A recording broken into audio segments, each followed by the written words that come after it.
Nissan e-NV200 je iz drugega planeta. No, z druge strani planeta, z druge strani našega planeta, z Japonske. Zato predlagam, da preden se soočimo s tem električnim kombijem, da si najprej vzamemo nekaj sekund za tokijsko ribjo tržnico, za Ginzo, za Yokohamo, kjer je Nissan doma, in pa za tokijsko predmestje.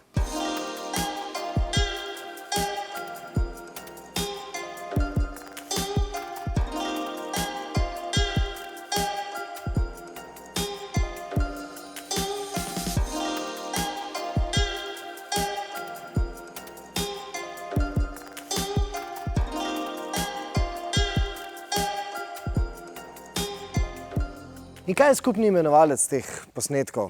No, v deželi, kjer šiht zaključijo, takrat, ko ga mi šele začnemo, no tam so visoki avtomobili nekaj običajnega. Tam so celo enoprostorci še nekaj povsem običajnega, se še vedno dobro prodajajo. No in če se vam ta Nissan zdi nekoliko nenavaden, no to je preprosto zato, ker zrete v povsem drugačen svet, kot pa tisti, ki so ga zasnovali.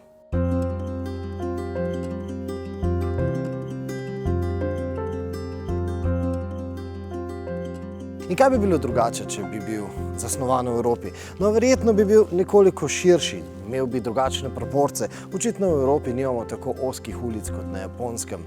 Ampak hkrati je to zanimiv podatek za vse tiste obrtnike, ki živite v kakšni kraški vasici, na primer v kakšnih Gočah. No, to bi lahko bil idealen avto za vas. In kaj še bi bilo drugače? No, zagotovo bi bil ta avto tudi precej bolj šminkerski. Od zunaj in pa od znotraj. Samo poglejte ta stikala, tako zelo staromodna so. Poglejte te sedeže, zelo špartanski so. In poglejte to plastiko.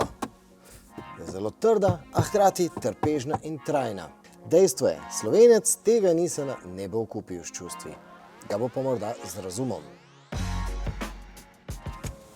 Ampak sej, Nissan e-NV200 je gospodarsko vozilo in gospodarska vozila na splošno kupujemo z razumom, ne pa z čustvi.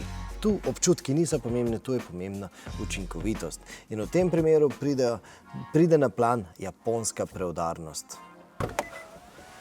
Namreč, ko se enkrat končno nehaš čuditi staromodni ureditvi v kabini, potem nekako začutiš, da se ta električni kombi vozi bistveno bolj suvereno kot pa vsi evropski kombiji.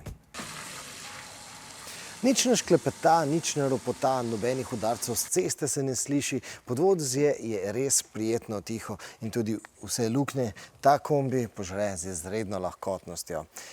Lahko rečemo, da bi evropski inženirje morali vsaj za kakšno leto poslati na japonsko izobraževanje. Je že res, da vozimo povsem novo vozilo s komaj 1000 km na števcu, ampak v resnici vozili smo tudi že marsikateri povsem sveži evropski kombi, ki je bil bistveno bolj delavski.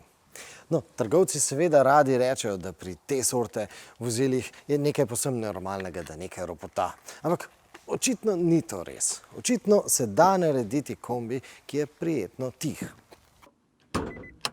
No, kar se same električne vožnje tiče, no tudi tu se čuti zmernost in preudarnost Japoncev. Namreč ni tistega električnega silovitega pospeška, ki dostikrat privablja nasmeh na obraz. Tudi tukaj se čuti razum pred električno zabavo. In ker seveda neke hude električne odzivnosti ni, smo ga mi zato vozili v eko načinu. In s tem smo imeli porabo okoli 15 kWh na 100 km, kar je po našem mnenju dober podatek.